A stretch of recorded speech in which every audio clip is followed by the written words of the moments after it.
Hello everyone, welcome to New Learning Platform. Guys, NTUGC NET आणि आपला Maharashtra set यांच्या दृष्टिकोनातून पेपर फर्स्टसाठी आपण पूर्णपणे एक unit wise topic wise series सुरू केला आहे. यामध्ये आपण पाहत आहोत हायर एज्युकेशन. हायर एज्युकेशनचं लेसन नंबर 3 आहे. याआधी मी first and second lecture upload केले आहे. त्याचबरोबर टीचिंग ॲप्टिट्यूड आणि रिसर्च ॲप्टिट्यूड याचा पूर्णपणे क्रॅश कोर्स मी अपलोड केला आहे. त्याच्या लिंक सर्वांच्या डिस्क्रिप्शन बॉक्समध्ये भेटतील, तिथून तुम्ही ते कवर करू शकता. याचं बेनिफिट तुम्हाला एक्झामला 100% होईल.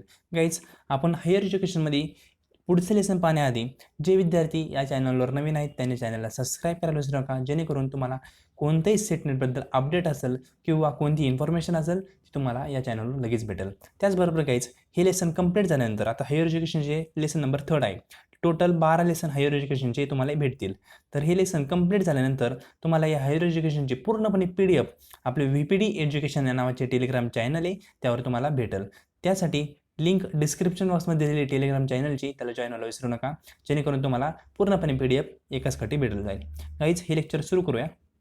आता यामध्ये पेपर आपला जो फर्स्ट आहे त्यामध्ये आपण 2 लेसन हायर एज्युकेशनचे अपलोड केले आहे. मी सांगितल्याप्रमाणे ही लेसन नंबर 3 आहे. आता याआधी आपण 2 लेसनमध्ये काय पाहिलं होतं, तर इन्स्टिट्यूशन कोणते आहेत हायर लर्निंगचे, जे कोणते एसियंट एज्युकेशनचे, म्हणजे जे आपण म्हणतो प्राचीन काळात कोणते इन्स्टिट्यूशन होते, जसं गुरुकुल वगैरे, त्याबद्दल आपण डिस्कशन केलं होतं लेक्चर नंबर 2मध्ये. आणि त्याआधी आपण एज्युकेशन इन एसियंट इंडिया, म्हणजे एज्युकेशन कसं होतं आज प्राचीन काळात, ते पण आपण डिस्कशन केलं होतं 2 लेक्चरमध्ये. आज आहे लेसन नंबर 3. त्यामध्ये आपण पाहणार आहोत evaluation of higher learning and research in post independence India. आता इथं मी पोस्ट नंतर पाहणार आहे, आधी प्री पाहणार आहे. म्हणजे इंडिया जेव्हा आपला म्हणतो की इंडिया स्वातंत्र्य नव्हता झाला, म्हणजे भारत स्वातंत्र्य होण्याच्या आधी ज्या इन्स्टिट्यूशन होत्या त्यावर पण क्वेश्चन येतो. आता सिलेबसमध्ये त्यांनी डायरेक्ट दिलं नाही, पाहिलं पोस्ट इंडिपेंडंट दिले, पण आपल्याला प्री इंडिपेंडंट पण अभ्यास करणं महत्त्वाचं आहे, कारण सिलेबसमध्ये जरी नसलं तरी तुम्हाला माहिती आहे क्वेश्चन तर येतात. म्हणून प्री इंडिपेंडंटमध्ये काय काय होतं ते आजच्या पूर्ण आपण लेसनमध्ये पाहणार आहोत. उद्या आपण पाहणार आहोत पोस्ट इंडिपेंडंटचं.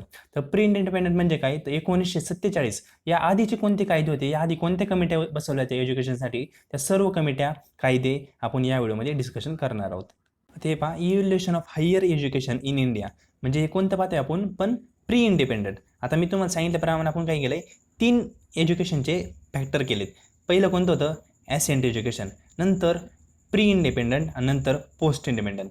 एशियंट म्हणजे कोणतं, गुरुकुल वगैरे एकदम जुन्या काळातले प्राचीन, नंतर प्री म्हणजे स्वातंत्र्य होण्याच्या आधीचं, आणि नंतर पोस्ट म्हणजे स्वातंत्र्य झाल्यानंतर. असे 3 आपण घटक केले एज्युकेशनचे. आपण हे आहे सेकंड लेवलला.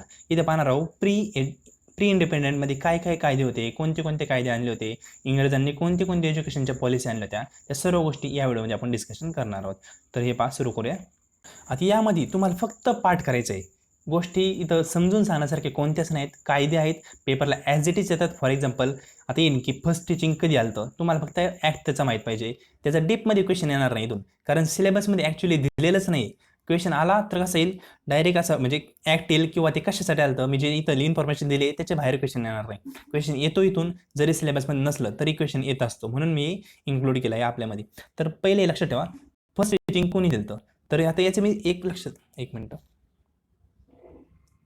तर आणखी एक गोष्ट लक्षात घ्या, मी हे कायदे ॲक्ट जे आहेत ना ते एकदम सिरियल वाईज तुम्हाला दिले आहे. म्हणजे आता इथं 1781चा पहिला घेतला, नंतर 1791चा, नंतर 1817, म्हणजे असं पूर्णपणे एक आपण म्हणतो की अल्फाबेटिकल ऑर्डर, किंवा आपण म्हणतो की चढत्या क्रमाने मी संख्या मांडल्या आहेत, त्यामुळे तुम्हाला पाठ करायला पण सोपं जाईल. आता पहिलं लक्षात ठेवा, फर्स्ट टीचिंग कोणी दिलं, तर वॉरन हस्टिंग यांनी काय दिलं, फर्स्ट टीचिंग दिलं. कोणासाठी आणलं होतं, मुस्लिम लॉ होता, म्हणजे मुसलमान जे हे आहेत स्टुडंट त्यांच्यासाठी आणलं होतं फर्स्ट टीचिंग वॉरन हस्टिंगनी. आता यामध्ये तुम्हाला 4 गोष्टी लक्षात ठेवायच्या. फर्स्ट टीचिंग कोण दिलं होतं, वॉरन हस्टिंगनी दिलं होतं. मुस्लिम लॉ होता तो, आणि कुठं आलं हे पण लक्षात ठेवा, कलकत्ता मद्रास इथं आलं. आणि कधी आलं हा क्वेश्चन विचारला आहे याआधी 1781ला फर्स्ट टीचिंग वॉरन हस्टिंग यांनी मुस्लिम लॉसाठी कलकत्ता मद्रासमध्ये 1781ला आलं. आता ह्या गोष्टी पाठ करणं तुम्हाला मस्ट आहे, पाठच करावं लागतील. आता यासाठी काही ट्रिक नाही, कोणती गोष्ट नाही, पण मला काही माझी ट्रिक माहिती आहे ते मी सांगेल. फक्त एवढं लक्षात ठेवा, हे 4 गोष्टी. फर्स्ट टीचिंग म्हणजे एक कशा महत्त्वाच्या गोष्टी आहेत. फर्स्ट टीचिंग कोणी आलं तर क्वेश्चन येऊ शकतो, वॉरन हस्टिंग, कारण इथं आलता 1781चा क्वेश्चन आलता नेट एक्झाममध्ये की फर्स्ट टीचिंग कधी आलं, तर 1781ला आलं. वॉरन हस्टिंगने आणलं होतं, येऊ शकतो क्वेश्चनला. मुस्लिम लॉ होता आणि कलकत्ता मद्रास इथं आणलं होतं. नंतर आहे संस्कृत कॉलेज. आता मुस्लिम लॉसाठी काय आलं, फर्स्ट टीचिंग आणलं. मग मराठीचे जे होते, मराठी म्हणजे ब्राह्मण लोक, ते पेटून उठले. ते म्हणले आपल्याला आपलं पण कॉलेज उभारलायचे. मग त्यांनी काय केलं, संस्कृत कॉलेज उभारलं स्वतःचं मराठ्यांसाठी, म्हणजे ब्राह्मण लोकांसाठी. तर ते कधी आलं, राईट 10 वर्षानंतर म्हणजे 1791ला आलं. म्हणजे 1781ला मुस्लिमसाठी आणलं वारन हस्तीन यांनी कॉलेज. नंतर 1791ला काय केलं मराठ्यांनी आणलं. 1791ला जनधन ढक्कन हे नाव होतं त्यांचं. 1791ला संस्कृत कॉलेज फर्स्ट आलं, हे लक्षात ठेवा. नंतर चार्टर ॲक्ट, या गोष्टी फक्त पाठ करायच्या बरं का, इथं काय समजून सांगण्यासारखी कोणती गोष्ट नाही, फक्त पाठांतरासाठी आहे आणि इथूनच क्वेश्चन येऊ शकतो. तर चार्टर ॲक्ट कधी आलं हे लक्षात ठेवा. चार्टर ॲक्ट आलं 1813ला. आता पहिलं मुस्लिमांसाठी आणलं, नंतर संस्कृत कॉलेजसाठी आणलं, नंतर चार्टर ॲक्ट म्हणजे इंग्रजांचं राज्य तुम्हाला माहिती. चार्टर ॲक्ट आला 1813ला. आता चार्टर ॲक्ट कशासाठी आणला, तर इंग्रजांचा ॲक्ट होता, कशासाठी आणला तो ऑब्व्हियसली जे सायंटिफिक एज्युकेशन होतं त्यासाठी आणला. आणि याचं एम होतं की मराठी लोक म्हणजे जे मराठी बांधव आहेत ते कसे दिसायला मात्र ते काळे होते. मराठी लोक कसे होते पहिले दिसायला काळे होते, पण ते बोलणार इंग्लिश. म्हणजे काय, इंग्लिश शिक्षण द्यायचं, म्हणजे मराठी बांधवांना इंग्लिश शिक्षण द्यायचं आणि इंग्रजांसाठी त्यांना वापरून घ्यायचं. यासाठी आलता चार्टर ॲक्ट. यात काय केलं जायचं, जे इंडियन लोक आहेत त्यांना काय करायचे, ब्रिटिश शिक्षण द्यायचे आणि ते आता इंडियन लोकांना ब्रिटिशांचं शिक्षण भेटल्यामुळं ते ब्रिटिशांकडून वागायचे. म्हणून इंडियन लोक पण ते वागणार कोणासाठी, तर ब्रिटिश लोकांसाठी. त्यासाठी आलता चार्टर ॲक्ट. कधी आलता 1813ला. आणि कशासाठी आलता हे पण लक्षात ठेवा, सायंटिफिक एज्युकेशनसाठी. तर आपल्या 3 गोष्टी डिस्कशन झाल्या. चौथा आहे फर्स्ट हिंदू कॉलेज. आता हिंदू कॉलेज फर्स्ट कधी आलं, तर establish by R.R. Roy in Calcutta 1817मध्ये. आता इथं क्वेश्चन 3 प्रकारे बनू शकतो, हे लक्षात घ्या. इस्टॅब्लिशमेंट कसं झालं, फर्स्ट हिंदू कॉलेज 1817 पहिली गोष्ट. नंतर कोणी इस्टॅब्लिशमेंट केलं, तर R.R. रॉयनी केलं. आणि कधी केलं, कुठं केलं, तर कलकत्ता इथे केलं. ह्या 3 गोष्टी लक्षात ठेवा. R.R. रॉयनी आणलं, कलकत्तामध्ये आणलं आणि 1817ला आलं फर्स्ट हिंदू कॉलेज. यालाच प्रेसिडेन्सी युनिव्हर्सिटी पण म्हणतात, हे लक्षात ठेवा. फर्स्ट हिंदू कॉलेज जे आलं त्या आत्ताची सध्याची त्याला काय म्हणतात, प्रेसिडेन्सी युनिव्हर्सिटी म्हणतात. नंतर एलिफिन्स्टोन रिपोर्ट. एलिफिन्स्टोन रिपोर्ट हा कधी आलता, तर 1823ला आलता. हे फक्त इयर लक्षात ठेवलं तरी सफिशियंट आहे. एलिफिन्स्टोन रिपोर्ट आलता. आता हे इंग्रजांचे आहेत सगळे, हे शब्द सगळे चार्टर ॲक्ट, नंतर हे जे आहे की म्हणजे सगळ्या गोष्टी इंग्रजांनी आणल्या होत्या म्हणून तेव्हाच त्याला नाव तसे आहेत. एलिफिन्स्टोन रिपोर्ट आलता, एलिफिन्स्टोन रिपोर्ट आलता 1823ला. इयर लक्षात ठेवा फक्त. नंतर हे लिहून घ्या बरं का, सर्व गोष्टी पेपरला येऊ शकतात आणि येतात तिथून क्वेश्चन. तुम्हाला सांगितल्याप्रमाणे इथं दिलं तर फर्स्ट जिंकून दिलं तर 1781 दिलं तर एक क्वेश्चन आलता, म्हणून हे सगळं ॲड करावं लागलं. नंतर मॅक्युलरी मिनिट हे किती आलं, 1835ला आलं. आणि कशासाठी आलं, तर इंग्लिश एज्युकेशनसाठी आलं. म्हणजे जे इंग्लिश एज्युकेशन आहे त्याला प्रमोट करण्यासाठी आलं मॅक्युलरी मिनिट. आता इथं ट्रिक लावू शकता. आता इथं मुस्लिमांनी त्यांच्यासाठी हे आणलं, नंतर संस्कृत भाषेसाठी पण आणलं, नंतर हिंदूंनी पण आणलं. पण मग इंग्लिश काय गप्प बसणार का नाही, त्यांनी काय आणलं, मॅक्युलरी मिनिट केलं आणि 1835ला इंग्लिशसाठी पण एज्युकेशन आणलं. तर ह्या गोष्टी इथं बेसिक लक्षात ठेवा फक्त, पेपरच्या दृष्टिकोनातून महत्त्वाच्या आहेत. नंतर काय आहे ते पाहूया. तर वुड डिस्पॅच ॲक्ट. आता तुम्हाला माहीत असेल इथून तर किती वेळा क्वेश्चन विचारला आहे. वुड डिस्पॅच ॲक्ट कधी आलता, 1854ला आलता. आणि कशासाठी आलता, promote vernacular language in primary education also known as Magna Carta. आता हे पण लक्षात ठेवा, मॅग्ना कार्टा कशाला म्हणतात, तर वुड डिस्पॅच ॲक्टलाच म्हणतात मॅग्ना कार्टा. तर हे पेपरला आलेलं आहे नेट एक्झाममध्ये. मॅग्ना कार्टाचं ऑदर नाव काय, तर वुड डिस्पॅच ॲक्ट आहे. आता ॲक्ट कधी आलता हे पण लक्षात ठेवा, 1854ला आलता. आणि व्हर्कॅन्युलर लँग्वेज म्हणजे कोणती, तर ज्या त्या रिजनची लँग्वेज आहे, रिजन म्हणजे ज्या त्या क्षेत्राची लँग्वेज. आता फॉर एक्झाम्पल पुणेमध्ये ज्या शाळा येतात, तर पुणेमधील शाळांना काय करायचं, पुण्याची जी लोकल लँग्वेज ना ती त्या शाळेत पण सिलेबसमध्ये इन्क्लूड करायची. जर आपण फॉर एक्झाम्पल कर्नाटक घेतलं, तर कर्नाटकची जी लोकल लँग्वेज आहे ती तिथल्या काय करायचं, प्रायमरी शाळेमध्ये इन्क्लूड करायची. म्हणजे प्रायमरी जी लँग्वेज आहे आपली लोकल लँग्वेज त्याला म्हणतो आपण व्हर्नॅक्युलर लँग्वेज, म्हणजे आपल्या भाषेत ती इन्क्लूड करायची कशा, सिलेबसमध्ये. याला म्हणतो आपण व्हर्नॅक्युलर लँग्वेज. काय केली ती, वुड डिस्पॅच ॲक्टने प्रमोट केली ती, आणि यालाच म्हणतात मॅग्ना कार्टा. हे पण लक्षात ठेवा. नंतर आणि हे पण ठेवा लक्षात, 1854ला आलं. नंतर हंटर कमिशन कधी आलं, तर 1882ला आलं. 1882ला हंटर कमिशन आलं. आणि कशासाठी आलं, तर यांनी पूर्णपणे जे एज्युकेशन सिस्टीम आहे ना ती एकत्र होती. म्हणजे 10वी नंतर 12वी असं काही सिस्टमॅटिक नव्हतं. यांनी काय केलं, तुकडे केले. 10वीचा एक वेगळा गॅप केला, नंतर 10वी ते 12वी असे 2 वर्षाचा वेगळा गॅप केला, नंतर असे वेगवेगळे गॅप केले शिक्षणाचे. म्हणजे यांनी काय केलं, शिक्षणाला काय केलं, डायव्हर्सिफाईड केलं, म्हणजे वेगवेगळे केलं, पण सेपरेशन ऑल एज्युकेशन केलं यांनी. 1882ला. हे लक्षात ठेवा फक्त, इयर्स आणि मी जे सांगतोय फक्त नॉलेज तेवढं लक्षात ठेवा, बाकी एक्स्ट्रा नॉलेज घेण्याची काही गरज नाही. नंतर शिमला एज्युकेशन कॉन्फरन्स. आता हे तुम्ही पाहिलं असेल, आत्तापर्यंत नेट जवळजवळ 3दा ते 4दा विचारला आहे, शिमला एज्युकेशन कॉन्फरन्स कधी झाली. तर 1901ला शिमला एज्युकेशन कॉन्फरन्स झाली. लॉर्ड कर्झन यांनी आणली होती. कोणाने? लॉर्ड कर्झननी कोणी आणली होती? Shimla education conference. आणि फर्स्ट कॉन्फरन्स फॉर इंडिया ही कशाची होती? फर्स्ट कॉन्फरन्स होती, इंडियाच्या लोकांसाठी केली ती. लक्षात घ्या, शिमला एज्युकेशन कॉन्फरन्स 1901ला आली, लॉर्ड कर्झननी आणली होती आणि फर्स्ट कॉन्फरन्स होती इंडियासाठी. नंतर आहे इंडियन युनिव्हर्सिटी ॲक्ट. कधी आलता? 1904ला आलता. हे लक्षात ठेवा, इंडियन युनिव्हर्सिटी ॲक्ट 1904ला आलता. आता हे जर लक्षात राहत नसेल ना तर थोडं लक्षात ठेवा. आज हे 2 कायदे म्हणजे 2 गोष्टी लक्षात ठेवा, पुढच्या दिवशी 2 ठेवा, काही जास्त नाहीत. 5 ते 6 दिवसात पूर्णपणे स्लाईड तुमच्या लक्षात राहतील. नंतर आम्ही चाललो होतं इंडियन युनिव्हर्सिटी ॲक्ट कधी आलता? 1904ला आलता. नंतर सॅडलर कमिशन. तर सॅडलर कमिशन कधी आलतं? 1917ला आलतं. सॅडलर कमिशन 1917ला आलतं. कुठं आलतं? कलकत्तामध्ये आलतं. आणि फर्स्ट टाइम यांनी इंट्रोड्यूस केलं 10+2+3 एज्युकेशन सिस्टीम. आता ही काय असते ते सांगतो तुम्हाला, त्याआधी लक्षात ठेवा. सॅडलर कमिशन आलतं 1917ला आणि यांनी फर्स्ट टाइम इंट्रोड्यूस केलं 10+2+3 सिस्टीम. म्हणजे काय? 10वी नंतर 12वी असणार आणि 12वी नंतर ग्रॅज्युएशनचा 3 वर्षाचा कोर्स ही त्यांनी इंट्रोड्यूस केली. ते लक्षात ठेवा. म्हणजे आत्ता पण ती चालली. 10वीपर्यंत शिक्षण वेगळे, नंतर 12वी आहे, नंतर काय 3 वर्षाचा कोर्स आहे. म्हणजे 11वी 12वीचे 2 वर्ष, नंतर ग्रॅज्युएशनचे 3 वर्ष. हे कोणी दिलं? तर सॅडलर कमिशननी. पण आत्ता ही नीती काय झाली? चेंज झाली. म्हणजे 2019ची जी पॉलिसी झाली शिक्षणाची त्यामध्ये ही नीती चेंज केली. याचं काय केलं त्यांनी? 4 वर्षाचं केलं आहे. म्हणजे 8वी ते 12वी म्हणजे असं त्यांनी डिवायडेशन वेगळं केलं आहे. पण ही जी एज्युकेशन पॉलिसी होती सॅडलर कमिशननी जे प्रस्ताव मांडला होता कधी? 1917मध्ये, ती आत्तापर्यंत चालू होतं. ही 10वी 12वी आणि ग्रॅज्युएशन सिस्टीम ही कधी आलतं? 1917 आलतं आणि कलकत्तामध्ये आलतं सॅडलर कमिशन. यांनी फर्स्ट टाइम इंट्रोड्यूस केलं तर इक्वेशन आलता बरं का, म्हणून मी पुन्हा रिपीट सांगतोय. 10+2+3 एज्युकेशन सिस्टीम कोणी दिली? सॅडलर कमिशनने दिली. आता नेक्स्ट आहे हर्टॉग कमिटी. आता हर्टॉग कमिटी ही कधी आलती हे लक्षात ठेवा फक्त. 1929ला आलती. For improve quality of education, म्हणजे क्वालिटी एज्युकेशनची वाढवायची होती त्यासाठी आली ती हर्टॉग कमिटी. एज्युकेशनची क्वालिटी तुम्हाला माहिती आहे आधी एवढी काही चांगली नव्हती, त्यासाठी आणली हर्टॉग कमिटी. कधी आणली? 1929ला आली. आता सप्रू कमिटी कधी आली? तर 1934ला आली. कशासाठी आली?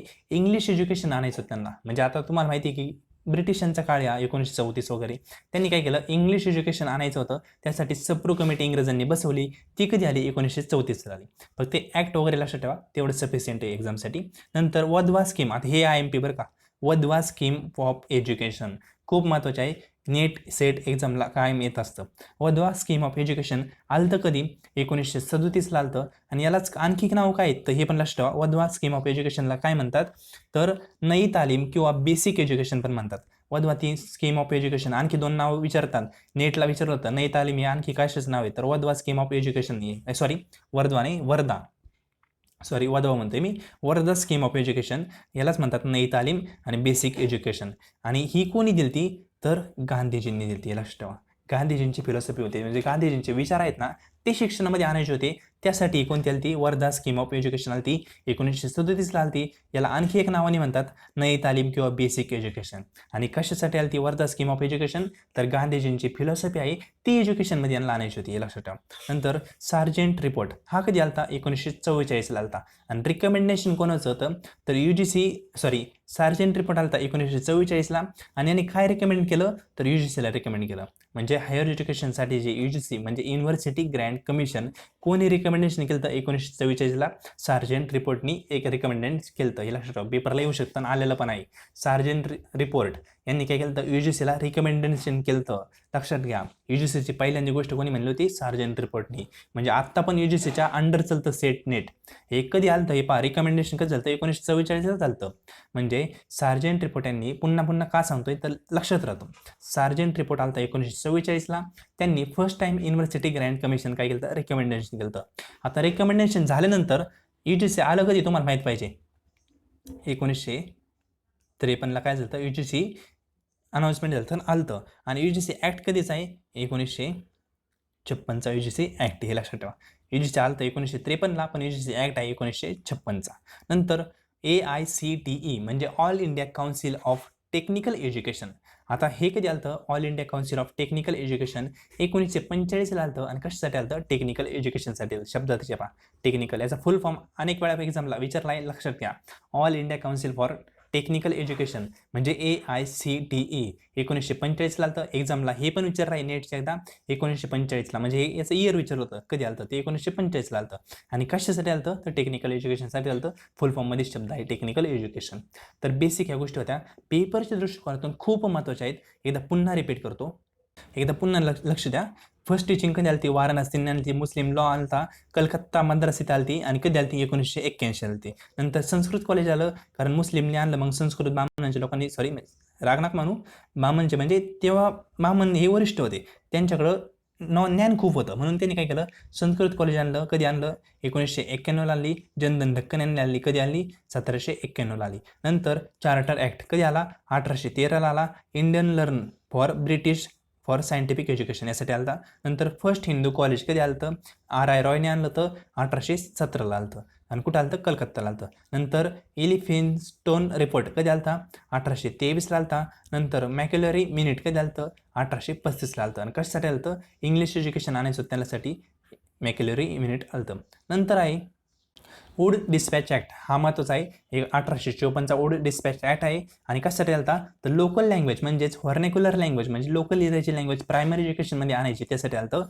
नंतर हंटर कमिशन कधी आलं होतं 1882ला आलं होतं. आणि यांनी काय केलं हंटर म्हणजे आपण पहा गोट्या खेळतो, गोट्यांमध्ये एक हंटर असतो. हंटर काय करतो ज्या रिंगणमध्ये सगळ्या गोट्या आहेत ना त्याला मारला का लांब लांब जातात. म्हणजे यांनी काय केलं हंटर कमिशन हंटर मारला आणि जे एज्युकेशन आहे ना त्याला डिवायडेशन केलं. सगळं वेगवेगळं एज्युकेशन म्हणजे प्रायमरी वेगळे केलं, सेकंडरी वेगळे केलं, हायर एज्युकेशन असं वेगवेगळे करून टाकलं. पहिलं काय होतं सगळं एकत्र होतं. म्हणजे हंटर एज्युकेशन कमिशनने काय आणलं 1882ला सेपरेशन केलं सगळं एज्युकेशन लेवल प्रायमरी सेकंडरी अशा प्रकारे. नंतर शिमला एज्युकेशन कॉन्फरन्स याचं इयर लक्षात ठेवा पेपरला येत असतं. लॉर्ड कर्झनने आणलं. नंतर इंडियन युनिव्हर्सिटी ॲक्ट 1904. नंतर सॅडलर कमिशन कधी आलं होतं 1917ला आलं होतं, कलकत्तामध्ये आलं होतं. आणि यांनी फर्स्ट टाइम इंट्रोड्यूस केलं होतं 10वी 12वी आणि ग्रॅज्युएशन म्हणजे 10+2+3 सिस्टीम एज्युकेशनमध्ये यांनी फर्स्ट टाइम आणली होती. नंतर आहे हर्टॉग कमिटी कधी आली ती 1929ला आली ती. कशासाठी आली ती इम्प्रूव्ह करायची ती क्वालिटी ऑफ एज्युकेशनची. नंतर सप्रू कमिटी इंग्लिश एज्युकेशनसाठी आलं होतं 1934ला. नंतर वर्धा स्कीम ऑफ एज्युकेशन हे कधी आलं हे लक्षात ठेवा महत्त्वाचं आहे थोडं. वर्धा स्कीम ऑफ एज्युकेशन 1937ला आलं होतं. याला आणखी एक नाव आहे नई तालीम किंवा बेसिक एज्युकेशन. आता याचबरोबर हे कोणाच्या फिलॉसॉफीसाठी आलं होतं तर गांधीजींचे जे विचार आहेत ते एज्युकेशनमध्ये आणण्यासाठी वर्धा स्कीम ऑफ एज्युकेशन आली होती. नंतर सार्जेंट रिपोर्ट 1944ला आलं होतं. रिकमेंडेशन केले आणि UGCसाठी म्हणजे UGCला आणा यासाठी रिकमेंडेशन सार्जेंट रिपोर्ट दिलं होतं कधी 1944ला. म्हणजे युनिव्हर्सिटी ग्रँड कमिशन. आणि UGC ॲक्च्युली आलं कधी 1953ला आलं, कधी 1953ला. आणि UGC ॲक्ट कितीचा आहे 1956चा. हे आपण लक्षात ठेवा. UGC बाबतीत आपण डिस्कशन करणारच आहे नेक्स्ट लेक्चरमध्ये, पण आता फक्त लक्षात ठेवा. नंतर AICTE म्हणजे All India Council of Technical education कधी आलं होतं 1945ला आलं होतं. कशासाठी आलं होतं तर टेक्निकल एज्युकेशनसाठी आलं होतं. तर बेसिक गोष्टी महत्त्वाच्या आहेत पेपरच्या दृष्टिकोनातून. एक्झामला क्वेश्चन आला प्री इंडिपेंडन्सच्या आधी म्हणजे भारत स्वातंत्र्य होण्याआधी जर काही पॉलिसीबद्दल क्वेश्चन आला तर हे लेक्चरमधूनच येईल. ह्याच्या बाहेर कोणत्याही पॉलिसी एवढ्या महत्त्वाच्या नव्हत्या त्या एक्झामच्या दृष्टिकोनातून येऊ शकतात अशा. म्हणजे ज्या महत्त्वाच्या पॉलिसी आहेत त्या मी इथं कव्हर केल्या आहेत. तर काहीच हा व्हिडिओ तुम्हाला आवडला असला तर कमेंट बॉक्समध्ये नक्की कमेंट करा. या पॉलिसी मी पूर्णपणे सिक्वेन्समध्ये काढलेले म्हणजे पहा आता आपलं सुरू कुठून झालं तर 1781 पासून. नंतर 1781, 1791, नंतर काय केलं आहे 1817, नंतर 1823, नंतर 1835, यानंतर 1854, 1882, 1901, 1904, 1917. म्हणजे असं पूर्णपणे मी काय की सिक्वेन्समध्ये सर्व इयर मांडले आहेत म्हणजे जेणेकरून तुम्हाला पाठ होणं सोपं जाईल. नंतर 1929, नंतर 1937, नंतर 1944, नंतर 1945 आणि 1947ला कायला इंडिया स्वतंत्र झाला. म्हणून 1945ला काय होतं लास्टच होतं all India council for technical education. हे इंडियाच्या टेक्निकल स्किल वाढवण्यासाठी आलं होतं हे लक्षात ठेवा. तर हा व्हिडिओ आवडला असेल तर कमेंट नक्की कमेंट करा आणि आपल्या मित्रांशी शेअर करा जेणेकरून त्यांना याचा ॲडव्हान्टेज घेता येईल. आणि आपली VPD एज्युकेशन नावाचे टेलिग्राम चॅनल त्याला जॉईन विसरू नका. नेक्स्ट लेक्चर उद्या दुपारपर्यंत तुम्हाला भेटून जाईल. व्हिडिओ पाहिल्याबद्दल थँक्यू.